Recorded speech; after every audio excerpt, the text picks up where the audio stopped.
For many people, a certain part of Tuscany is Italy, and so popular has it become that it is sometimes known as Chiantishire, originally the place of choice for the well-to-do English with good taste. Chiantishire is even the name of an episode in Succession.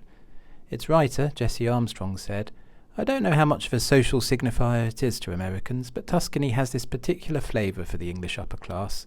Some call it Chiantishire in a slightly sickening way." So where exactly is Chiantishire, and what is it really? As you can imagine, it doesn't have a precise geographical area, but is loosely centred on the Chianti Hills, home of the eponymous Chianti wine, whose straw-covered flasks were once the sign of almost any Italian restaurant outside Italy. Chianti now is much more likely to be in regular bottles, and some wines have gone up market and carry the DOC-G denomination of guaranteed quality.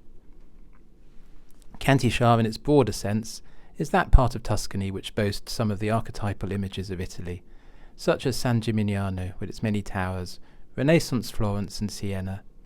But it's really the rolling hills of the countryside, the isolated villas, and the legendary Italian way of life with its olive oil, wine, and slower pace under the warm Tuscan sun which is so seductive.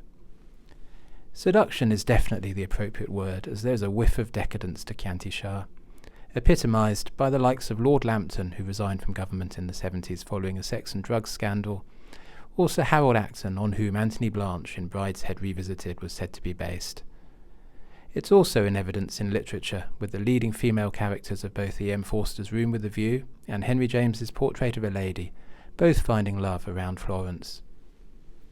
The seductive nature of Chiantishire was brilliantly captured by Bernardo Bertolucci in the 1996 film Stealing Beauty, which was shot on location in the Chianti area. Liv Tyler's character Lucy is a 19-year-old American girl spending time in an arty villa in which most of the guests are mainly interested in seducing her. The film is called I Dance Alone, Io ballo da sola in Italian, and although not a critical success, I could watch endlessly for its beautiful setting. A different, more middle-class version of Chiantishire and its tastes and values was satirised in the novel Summer's Lease by John Mortimer, the title coming from Shakespeare's sonnet, "And summer's lease has all too short a date." In fact, Chiantishire is as much a time of the year as a geographical place. It wouldn't really be Chiantishire in winter months, in which average minimum temperatures are not much above zero. As Lord Byron, another visitor to the area, wrote, "What men call gallantry and God's adultery is much more common where the climate's sultry." The novel Summer's Lease is less about nobility and more about middle-class manners and especially angst, with harassed English families seeking a place of escape over the August summer holidays. Hopefully most visitors won't find the dead body of the lettings agent in the empty swimming pool, but issues with dodgy plumbing and uneasiness about other holidaying families in the area may sound more familiar.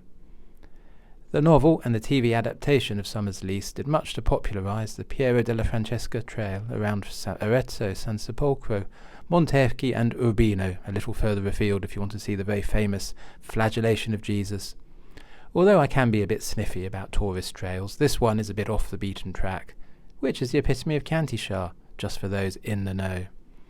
Tuscany has attracted the British upper classes and celebrities for centuries, with the usual suspects from Byron and Shelley to the more modern equivalents of Tony Blair, Sting, Colin Firth and Ed Sheeran.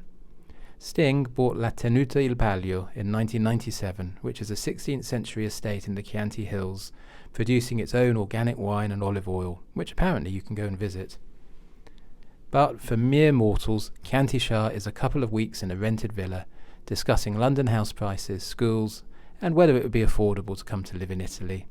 I've been on a few of these holidays, and for anyone with more of a connection to Italy, they can be a bit dispiriting, as today's Italy and Italians are merely a backdrop, the supporting cast, as it were. The heyday of Chiantishire may well be in the past. The Brits aren't as rich as they used to be, Brexit hasn't helped, and Tuscany is just one EasyJet flight away for the masses. The Chianti Hills are as beautiful as ever, but perhaps not as fashionable as they once were. Although that may change as the well-to-do from China, Russia and of course the United States increasingly buy property there. I wonder what the Chinese equivalent of Chiantishire would be. Tuscan Economic Zone, perhaps. I hope you enjoyed this short video about Italy. If you'd like to see more videos, please do subscribe and click the like button, and I'll see you again soon.